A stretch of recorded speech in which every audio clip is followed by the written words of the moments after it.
ರಾಜಧಾನಿ ಬೆಂಗಳೂರಿನ ವಿಜಯನಗರ, ಗೋವಿಂದರಾಜನಗರ, ನಾಯಂಡನಹಳ್ಳಿ ಮತ್ತು ಸುತ್ತಮುತ್ತಲಿನ ಪ್ರದೇಶದ ಜನತೆಗೆ ಇಂದು ಐತಿಹಾಸಿಕ ದಿನವಾಗಿದೆ. ಹೌದು, ಸಾರ್ವಜನಿಕರ ದಶಕಗಳ ಬೇಡಿಕೆಯಾಗಿದ್ದ 4 ಪ್ರಮುಖ ಎಕ್ಸ್‌ಪ್ರೆಸ್ ರೈಲುಗಳ ನಿಲುಗಡೆಗೆ ಕೇಂದ್ರ ರೈಲ್ವೆ ಸಚಿವ ವಿ ಸೋಮಣ್ಣ ಅವರು ಇಂದು ಚಾಲನೆ ಕೊಟ್ಟಿದ್ದಾರೆ. ಇಂದು ಬೆಳಗ್ಗೆ ಅಂಬೇಡ್ಕರ್ ಸೇನೆಯ ರಾಜ್ಯಾಧ್ಯಕ್ಷರು ಆದ ಪಿ ಮೂರ್ತಿ ಅವರು ಮತ್ತು ಕಾರ್ಯಕರ್ತರೆಲ್ಲ ಜೊತೆಗೂಡಿ ವಿ ಸೋಮಣ್ಣ ಅವರ ಆಗಮನಕ್ಕೆ ಕಾದು ಕುಳಿತು ಅದ್ದೂರಿಯಾಗಿ ಸ್ವಾಗತ ನೀಡಿದ್ರು. ಹೌದು, ಡೊಳ್ಳು ಕುಣಿತ ಜೊತೆ ಹೂವಿನ ಮಾಲೆಯನ್ನ ಹಾಕಿ ಸ್ವಾಗತವನ್ನ ಕೋರಿದ್ದಾರೆ. ಇಂದು ಬೆಳಿಗ್ಗೆ ಸುಮಾರು 8 ಗಂಟೆಗೆ ರೈಲುಗಳ ನಿಲುಗಡೆಗೆ ಚಾಲನೆ ಕೊಟ್ಟಿದ್ದಾರೆ. ಈ ಕುರಿತು ಮಾತನಾಡಿದ ಸಚಿವ ವಿ ಸೋಮಣ್ಣ, ಪ್ರಧಾನಿ ನರೇಂದ್ರ ಮೋದಿ ಅವರ ದೂರದೃಷ್ಟಿ ಮತ್ತು ಕೇಂದ್ರ ರೈಲ್ವೆ ಸಚಿವ ಅಶ್ವಿನಿ ವೈಷ್ಣವ್ ಅವರ ದಕ್ಷ ಮಾರ್ಗದರ್ಶನದಿಂದಾಗಿ ಇಂದು ರೈಲ್ವೆ ಇಲಾಖೆಯು ಕೇವಲ ಸಾರಿಗೆಯಾಗದೆ ಸಾಮಾನ್ಯ ಜನರ ಬದುಕನ್ನ ಸುಲಭಗೊಳಿಸುವ ಶಕ್ತಿಯಾಗಿ ಹೊರಹೊಮ್ಮುತ್ತಿದೆ. ಕರ್ನಾಟಕದ ರೈಲ್ವೆ ಇತಿಹಾಸದಲ್ಲೇ ಹಿಂದೆಂದೂ ಕಾಣದಷ್ಟು ಅಭಿವೃದ್ಧಿ ಕಾರ್ಯಗಳು ಮೋದಿ ಸರ್ಕಾರದ ಅವಧಿಯಲ್ಲಿ ನಡೀತಾ ಇದೆ.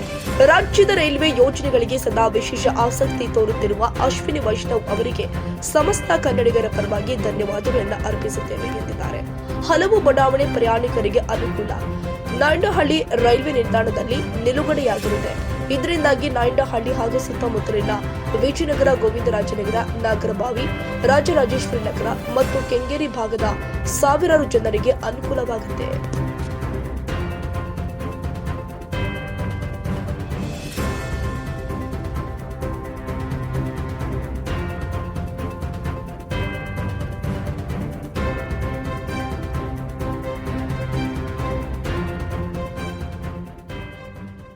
ಈ ಭಾಗ ಸಂಗೊಳ್ಳಿ ರಾಯಣ್ಣ, ಕ್ರಾಂತಿವೀರ ಸಂಗೊಳ್ಳಿ ರಾಯಣ್ಣ ರೈಲ್ವೆ ನಿಲ್ದಾಣಕ್ಕೆ ಹೋಗ್ಬೇಕಾದ್ರೆ ಕನಿಷ್ಠ ಅರ್ಧ ಗಂಟೆಗೂ ಮೇಲ್ಪಟ್ಟು ಆಗ್ತದೆ. ಅರ್ಧ ಮುಕ್ಕಾಲು ಗಂಟೆನೇ ಆಗ್ತದೆ, ಒಂದೊಂದ್ಸರಿ ಒಂದೊಂದು ಗಂಟೆನೇ ಆಗ್ತದೆ. ಇದನ್ನು ಅರ್ಥ ಮಾಡಿಕೊಂಡು ರೈಲ್ವೆ ಇಲಾಖೆ ರಾಷ್ಟ್ರದ ಪ್ರಧಾನಮಂತ್ರಿಗಳಾದ ನಮ್ಮೆಲ್ಲರ ನೆಚ್ಚಿನ ನರೇಂದ್ರ ಮೋದಿಯವರ ಸಂದೇಶವನ್ನು ಕೈಗೆತ್ತಿಕೊಂಡು ನಮ್ಮದೇ ಮಂತ್ರಿಗಳಾದ ಸನ್ಮಾನ್ಯ ಅಶ್ವಿನಿ ವೈಷ್ಣವ್ ಅವರು ಇವತ್ತಿನ ಈ ಕಾರ್ಯಕ್ರಮಕ್ಕೆ ಬಂದಿರತಕ್ಕಂಥ ನಮ್ಮ DRM ಅವರು, ನಮ್ಮ ADRM ಅವರು ಮತ್ತು ನಮ್ಮ ರೈಲ್ವೆ ಇಲಾಖೆ ಎಲ್ಲ ಅಧಿಕಾರಿಗಳೇ, ಮಾಜಿ ನಗರ ಪಾಲಿಕಾ ಸದಸ್ಯರುಗಳಾದ ಮುನರಾಜ್ ಅವರೇ, ರವೀಂದ್ರ ಅವರೇ, ದಾಸೇಗೌಡರವರೇ, ಮತ್ತು ನಮ್ಮ ಕೃಷ್ಣ ಅವರು, ಮೂರ್ತಿ ಅವರೇ, ಮತ್ತು ನಮ್ಮ ರಾಮಾಂಜಿ ಅವರೇ, ಚಂದ್ರಪ್ಪನವರೇ, ಎಲ್ಲ ಬಂದಿರತಕ್ಕಂಥ ಎಲ್ಲ ನಮ್ಮ ಮುಖಂಡರುಗಳೇ, ಯಾರು ಅನ್ಯತಾ ಭಾವಿಸ್ಕೊಳ್ಬೇಡಿ. ನಾನು ನಿಮ್ಮ ಮುಖ ನೋಡಿ 2 ವರ್ಷ ಆಯ್ತಾ ಬಂತು, 2.5-3 ವರ್ಷ ಆಯ್ತಾ ಬಂತು. ಒಂದು ಭಗವಂತನ ದಯೆ, ನಾವು ಮಾಡಿರೋ ಕೆಲಸ ನಮಗೆ ಆಧಾರ ಸ್ತಂಭವಾಗಿ ನಿಂತು ಇವತ್ತು ನನಗೆ ರಾಷ್ಟ್ರದ ಪ್ರಧಾನಮಂತ್ರಿಗಳು ನನ್ನನ್ನು ರೈಲ್ವೆ ಮತ್ತು ಜಲಶಕ್ತಿ ಮಂತ್ರಿ ಆದಮೇಲೆ ಕರ್ನಾಟಕ ರಾಜ್ಯದ ದೇಶದಲ್ಲಿ 3 ಕೋಟಿ ಶುದ್ಧ ಕುಡಿಯೋ ನೀರನ್ನು ಉಪಯೋಗಿಸ್ತಾ ಇದ್ದಂಥ ಕುಟುಂಬ ಇತ್ತು. ಇವತ್ತು 15.5 ಕೋಟಿ ಜನ ಶುದ್ಧ ಕುಡಿಯೋ ನೀರನ್ನು ಕುಡಿಯೋದಕ್ಕೆ ರಾಷ್ಟ್ರದ ಪ್ರಧಾನಮಂತ್ರಿಗಳ ದೂರದೃಷ್ಟಿ ಚಿಂತನೆ ಆಗಿದೆ. ರೈಲ್ವೆ ಇಲಾಖೆಯಲ್ಲಿ ಒಂದು ಕ್ರಾಂತಿ ಆಗ್ತಾ ಇದೆ. ಕರ್ನಾಟಕ ರಾಜ್ಯದಲ್ಲಿ ವಿಶೇಷವಾಗಿ ಇವತ್ತಿನ 4 ಟ್ರೈನ್ಗಳು, ಆ 4 ಟ್ರೈನ್ಗಳನ್ನು ಕೂಡ ಏಕಕಾಲದಲ್ಲಿ ನಿಲುಗಡೆ ಮಾಡ್ತಕ್ಕಂಥದಕ್ಕೆ ನಾವು ಪ್ರಾರಂಭ ಮಾಡಿದ್ದೀವಿ. ಇದು 17ನೇ ತಾರೀಕು ಇವತ್ತಿನಿಂದ ಪ್ರಾರಂಭವಾಗಿ ನಾನು ಒಂದು ಟ್ರೈನು ಇವಾಗ ಎಷ್ಟು ಗಂಟೆ ಬರ್ತದೆ, ಅದು 8 train number Mysuru Bengaluru express, Chamundi express ಇವಾಗ 8:45 ಬರ್ತದೆ, 8:46 ಹೋಗ್ತದೆ. ಇದು ಕೇವಲ ಇವತ್ತು ಒಂದಿನ ಅಲ್ಲ, ಎಲ್ಲ ದಿನಾನೂ ಅದೇ ರೀತಿ ಆಗ್ತದೆ. ಅದಲ್ಲದೆ ಬಾಗಲಕೋಟೆ ಮೈಸೂರು ಬಸವ ಎಕ್ಸ್ಪ್ರೆಸ್ ಇವಾಗ ನಿಲ್ಲೋದು, ಅದು 8:19 ಬರ್ತದೆ, 8:20 ಬಿಡ್ತದೆ, 1-2 ನಿಮಿಷ ಇದಾಗ್ತದೆ. ಮೈಸೂರು ಬಾಗಲಕೋಟೆ ಬಸವ ಎಕ್ಸ್ಪ್ರೆಸ್ ಮಧ್ಯಾಹ್ನ ತಿರ್ಗಾ ಬರ್ತದೆ. ಅದೇ ಎಷ್ಟು ಸಾರಿ ಬರ್ತದೋ ಅಷ್ಟು ಸಾರಿನೂ ಕೂಡ ಇಲ್ಲಿ ನಿಲ್ಲಿಸ್ತದೆ ಮತ್ತು ಹೋಗ್ತದೆ. ಇಲ್ಲಿರೋ ಪ್ಯಾಸೆಂಜರ್ನು ಕೂಡ ಕರ್ಕೊಂಡು ಹೋಗ್ತಾರೆ. ಅದಲ್ಲದೆ ಟ್ರೈನ್ ಸಂಖ್ಯೆ 16-235 ಟುಟಿಕೋರಿಯನ್ ಮತ್ತು ಮೈಸೂರು ಎಕ್ಸ್ಪ್ರೆಸ್ ಆಗಮನ ಬೆಳಗ್ಗೆ 6:49 ಬರ್ತದೆ, 6:50 ಬೀಳ್ತದೆ. ಅದೇ ಟುಟಿಕೋರಿಯನ್ ಮೈಸೂರಿನಿಂದ ಬರ್ತದೆ, 8 ಗಂಟೆಗೆ ಸಾಯಂಕಾಲ ಇಲ್ಲಿಂದ ಹೋಗ್ತದೆ. ಅದಲ್ಲದೆ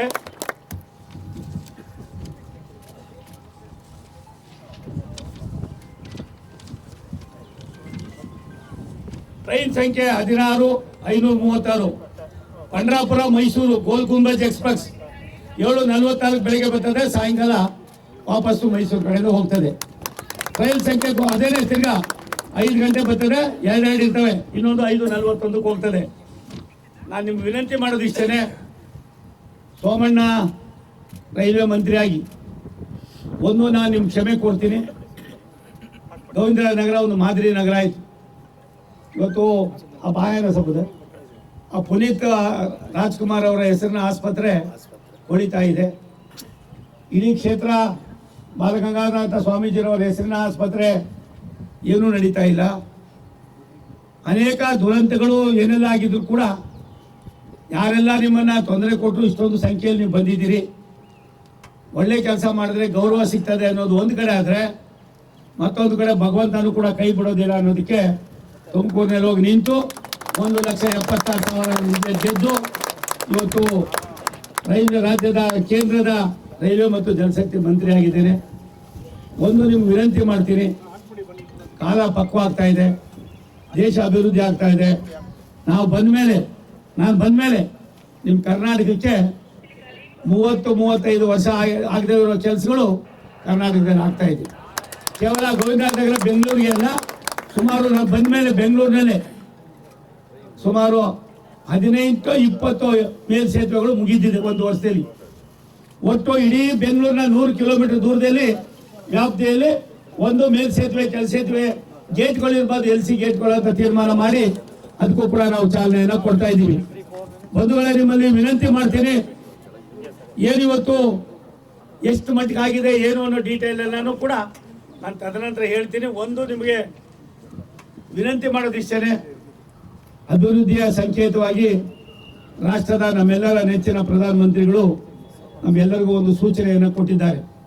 ಅಭಿವೃದ್ಧಿಯನ್ನು ಮಾಡುವಾಗ ಯಾವುದೇ ಒಂದು ರಾಜಕೀಯ ಯಾವ ಸರ್ಕಾರ ಇದೆ ಮತ್ತೊಂದಿದೆ ರಾಜ್ಯ ಸರ್ಕಾರ ಹೇಳ್ಬೇಡಿ ಅನ್ನೋದು ಹೇಳಿದ್ದಾರೆ. ತಕ್ಷಣವೇ ಚಂದ್ರ ಲೇಔಟಿನ ನಮ್ಮ RPC ಲೇಔಟ್ನಲ್ಲಿ ಇರ್ತಕ್ಕಂಥ ಕೃಷ್ಣದೇವರಾಯ ರೈಲ್ವೆ ಸ್ಟೇಷನ್ ಕೂಡ ಈಗಾಗಲೇ ಪ್ಲಾಟ್ಫಾರ್ಮ್ ಚಿಕ್ಕದಿತ್ತು, ಅದನ್ನ ದೊಡ್ಡ ಮಾಡ್ತಕ್ಕಂಥ ಕೆಲಸ ಪ್ರಾರಂಭ ಮಾಡ್ತಾ ಇದ್ದೀವಿ. ಅದಾದ್ಮೇಲೆ ಅಲ್ಲೂ ಕೂಡ 1-2 ರೈಲುಗಳನ್ನ ನಿಲ್ಲಿಸ್ತೀವಿ. ನಾವು ಮೋಹನ್ ಕುಮಾರ್ ಅವರು ಇವಾಗ ತಾನೇ ಕಾರ್ಪೊರೇಟರ್ ಬಂದಿದ್ದಾರೆ.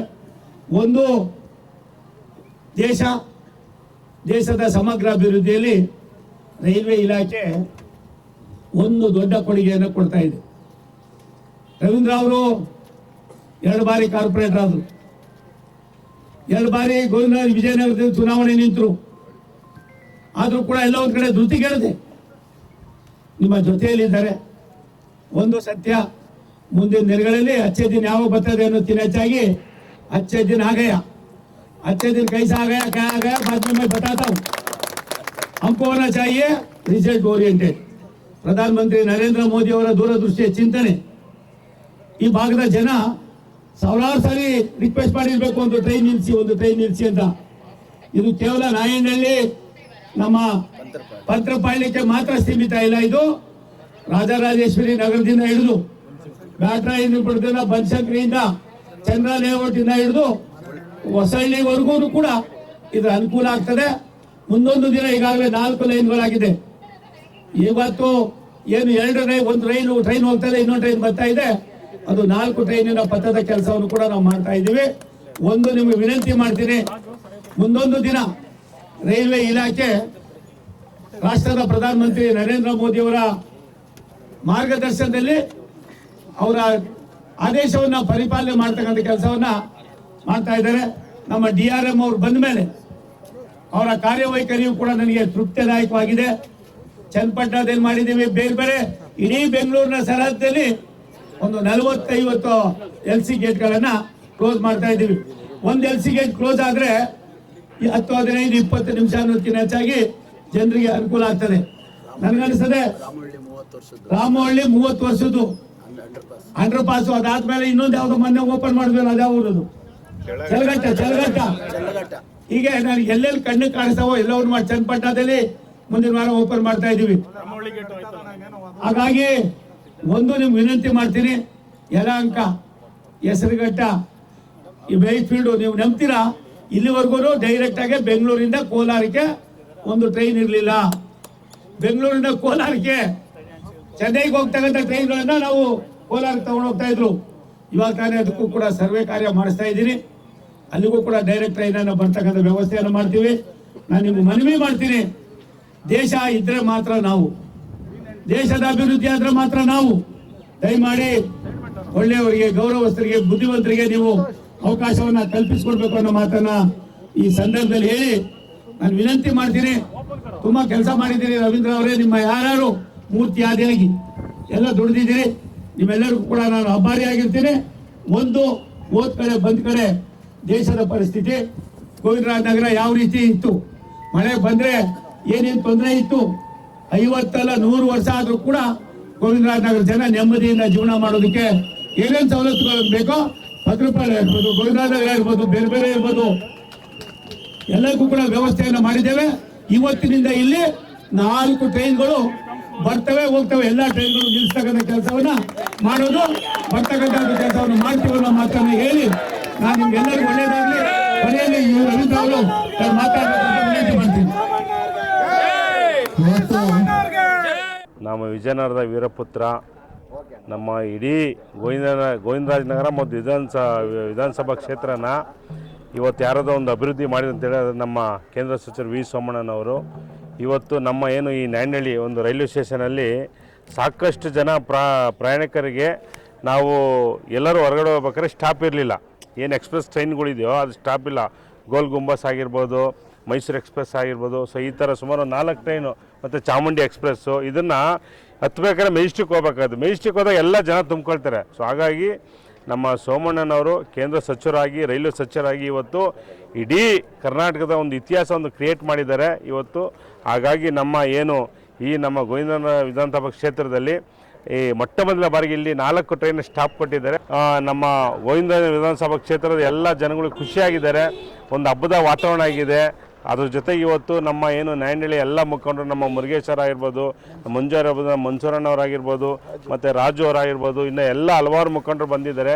ಹಾಗಾಗಿ ತುಂಬ ಖುಷಿ ಆಗ್ತದೆ ನಮಗಂತೂ. ನಮ್ಮ ವಿ ಸೋಮಣ್ಣನವರು ಇದೇ ಕ್ಷೇತ್ರದ MLA ಆಗಿ, ಮಂತ್ರಿಗಳಾಗಿ ಇವತ್ತು ಕೇಂದ್ರ ಸರ್ಕಾರ ಹೋಗಿ ಇಂಥ ಒಂದು ಒಳ್ಳೆ ಅನುದಾನಗಳು ತಂದು ಇಂಥ ಒಳ್ಳೊಳ್ಳೆ ಕಾರ್ಯಕ್ರಮಗಳು ಮಾಡ್ತಾರಲ್ಲ. ಹಾಗಾಗಿ ಗಂಡು ಮೆಟ್ಟಿದ ನಾಡಿನಲ್ಲಿ ಒಳ್ಳೆಯ ಒಂದು ಮಣ್ಣಿನ ಮಗ ಅಂತ ಹೇಳಿದ್ರೆ ಅದು ನಮ್ಮ ವಿ ಸೋಮಣ್ಣವ್ರು ಮಾತ್ರನೇ, ಬೇರೆ ಯಾರು ಮಾಡೋಕ್ಕೆ ಸಾಧ್ಯ ಇಲ್ಲ.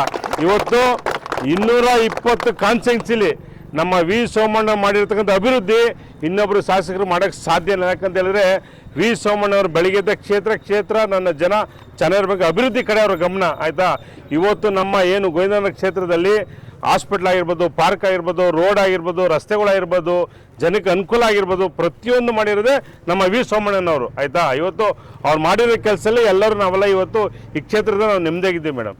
ಸರ್, ಇನ್ನು ಕರ್ನಾಟಕಕ್ಕೆ ಕೇಂದ್ರ ರೈಲ್ವೆ ಇಲಾಖೆಯಿಂದ ಏನೆಲ್ಲ ನಿರೀಕ್ಷೆಗಳಿದೆ ಸರ್ ಕರ್ನಾಟಕಕ್ಕೆ ಅಭಿವೃದ್ಧಿ ವಿಚಾರವಾಗಿ? ಮೇಡಮ್ ನೋಡಿ, ಈಗ ಬಾಗಲಕೋಟೆಗೆ ಟ್ರೈನ್ ಇರಲಿಲ್ಲ, ಅಲ್ಲೇ ಒಂದು ಟ್ರ್ಯಾಕ್ ಮಾಡಿ ಟ್ರೈನ್ ಬಿಟ್ಟಿದ್ದಾರೆ.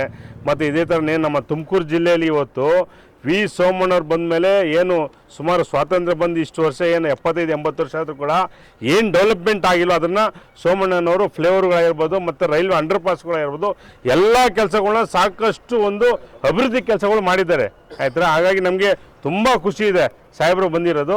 ಇದು ಸಾಹೇಬರು ಮಾಡಿರೋಂಥ ಕೆಲಸಗಳು ಇವತ್ತು ಇಡೀ ಕರ್ನಾಟಕದ, ಇಡೀ ಭಾರತ ದೇಶದಲ್ಲಿ ಪ್ರತಿಯೊಬ್ಬರು ಕೊಂಡಾಡ್ತಾ ಇದ್ದಾರೆ. ಅಂತ ಒಂದು ಒಳ್ಳೆ ಕಾರ್ಯಕ್ರಮ ಮಾಡ್ತಾ ಇದ್ದಾರೆ. ಈ ಭಾಗದ ಜನ ಏನು ಹೇಳ್ತಿದ್ದಾರೆ ಸರ್? ಈ ಭಾಗದ ಜನ ನಮ್ಮ ಸೋಮಣ್ಣ ಸಾಹೇಬ್ ನಮ್ಮ ಜೊತೆಲಿರೋದೇ ನಮ್ಮ ಭಾಗ್ಯ ಆಯಿತಾ. ಯಾಕಂತ ಹೇಳಿದ್ರೆ ಅಂಥ ನಾಯಕರು ಹುಟ್ಟೋದೇ ಕಷ್ಟ. ಇವತ್ತು ಹುಟ್ಟಿದ್ದಾರೆ ಅಂತ ಹೇಳಿದ್ರೆ ಬಹುಶಃ ಅಂಥ ನಾಯಕರು ಇವತ್ತು ಹುಟ್ಟಿರೋದಕ್ಕೆ ಇವತ್ತು ಇಡೀ ಕ್ಷೇತ್ರದ ಎಲ್ಲ ಥರ ಒಂದು ಡೆವಲಪ್ಮೆಂಟ್ ಆಗ್ತಾ ಇರೋದು. ನೋಡಿ, ಒಂದು ಅರ್ಥ ಮಾಡ್ಕೊಳ್ಳಿ, ಒಂದು ಸಣ್ಣ ಬಡವನಿಂದ 60 ವರ್ಷ ಮುದುಕಿದ ತನಕ ಏನೇ ಕಷ್ಟ ಅವ್ರು ಅರ್ಥ ಆಗುತ್ತೆ ಸಾಹೇಬರಿಗೆ ಏನು ಮಾಡಬೇಕು ನನ್ನ ಜನಕ್ಕೆ ಅಂತೇಳಿ ಅರ್ಥ ಮಾಡಿಕೊಂಡು ನಾವು ಕೇಳೋಕ್ಕಿಂತ ಮುಂಚೆನೇ ಅವರು ವಾಲಂಟ್ರಿ ಕೆಲಸ ಮಾಡಿರ್ತಾರೆ ಕ್ಷೇತ್ರದಲ್ಲಿ. ಅಂಥ ಒಂದು ಮಹಾನ್ ಶಕ್ತಿ ನಮ್ಮ ಸೋಮಣ್ಣ ಸಾಹೇಬರು.